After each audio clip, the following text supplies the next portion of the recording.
Hey, what's going on? I am Matt O'Leary back with another video, and today's topic is going to be the New York Jets and a 7-round mock draft. Now, this is going to be done without any trades, so this is if they stay put and pick with each pick that they currently have. But before we get started, I just want to mention that you can follow me on social media at Matt O'Leary NY on Twitter, Facebook, Instagram, and all that fun stuff. So thank you so much for tuning in. And now, without further ado, let's get right into it. So in round one, the Jets have the 3rd overall pick. And with that, I have them picking a defensive player. It seems like the debate right now is it going to be Quinnen Williams or is it going to be Josh Allen? Yes, in previous mock drafts, I have had Jonah Williams going to the New York Jets.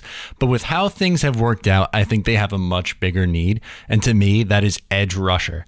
And I'm going with Josh Allen out of Kentucky. I think that makes a ton of sense. He's an outside linebacker, and the Jets desperately need an edge rusher. They haven't had one since John Abraham, and he was last on the team in 2005. That's insane. He had 17 sacks last year in 13 games. He's an outside linebacker who can play in a 3-4, which the Jets look like they're going to be playing this year.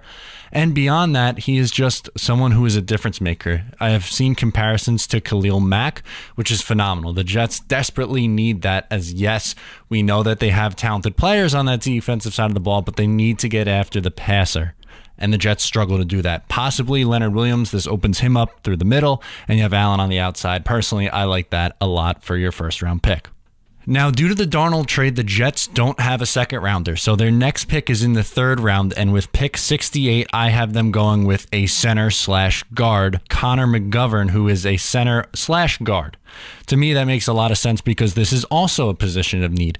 Center, they were not in on any of the free agent centers, so it looks like the Jets are going to have to address this through the draft because right now, Jonathan Harrison is not a really good center option right now. He's a good and fine backup who could play center and guard, but McGovern has a much higher ceiling here. He has played guard and center throughout his collegiate career, and he's someone who could plug in and start from day one. Now, he might struggle a little bit in year one, but he should project to be a okay to decent starter as his career progresses, which is exactly what the Jets need.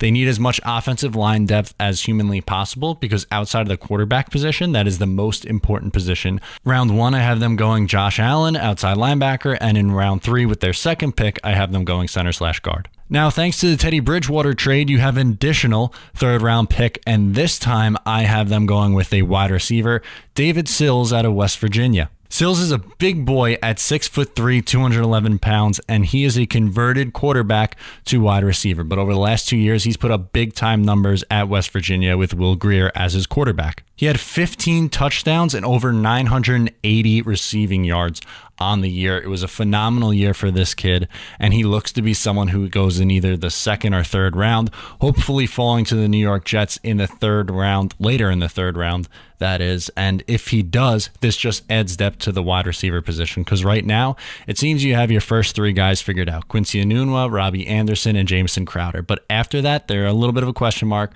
So Sills slotting in as your 4th wide receiver adds a lot more depth and a lot more talent that Sam Darnold is using. Doesn't have to have a big impact from day one, but could progress in years over years to finally get into a much bigger role as his career rolls on. But this seems like a nice flyer pick in the 3rd round. In round 4, I have the Jets going with another position of need, and that is the cornerback position. Right now, you have Tremaine Johnson as your number 1 outside corner, and then after that, your number 2 corner seems to be Darryl Roberts, who flashed at times, but is he consistent enough to be a number 2 corner? Questionable. So I have Blaise Brown going to the New York Jets with this pick. To me, it makes a lot of sense. He had a really bad combine, but the talent is there. So that's why I think he drops to be available at the Jets in this round. But ultimately, I think he has a ceiling of a number 2 corner, which the Jets desperately need. Round 6, pick 198, I have the Jets going offensive line again with William Sweet. He's an offensive tackle who will realistically just add depth to this offensive line. As I mentioned before, the Jets just need depth at the second most important position in football behind the quarterback. Obviously, quarterback's number 1. Then number 2, I'm going offensive line. You need offensive line and an edge rusher. So I'm trying to get as much depth as humanly possible to protect Sam Darnold, and that's what this guy does. Sweet is just someone who is going to likely be a career backup, but again, you need depth in case of injuries, and he can play on the left or the right side at the tackle position. And in round 7 to close it off, I have Porter Gustin, outside linebacker. He can play in a 3-4, which is what the Jets are going to use, likely just a backup there, where realistically I am drafting him to be a special teamer. He has a special teamer ceiling and seems to be someone who projects as a pretty good special teamer. Last year in 2018, the Jets actually had some really good special teams, and they lost a few guys in that, like Kevin Pierre-Louis, so you got to potentially replace him and so on. And this is exactly what they can do. So that is my 7-round mock draft with no trades, just picking as is. I am going to do a mock draft with trades coming up in a few weeks as the NFL draft inches closer. But as a football fan and as a Jets fan, right now, all you could do is predict and also wait on these new jerseys, which come out next week. I'm a little bit nervous to see that, but we'll see. Hopefully the Jets don't mess it up. If you liked the video, please give it a thumbs up. If you really, really liked it, please subscribe, comment below, or get at me on social media at Matt O'Leary NY. Thanks so much for tuning in. I'll talk to you next time.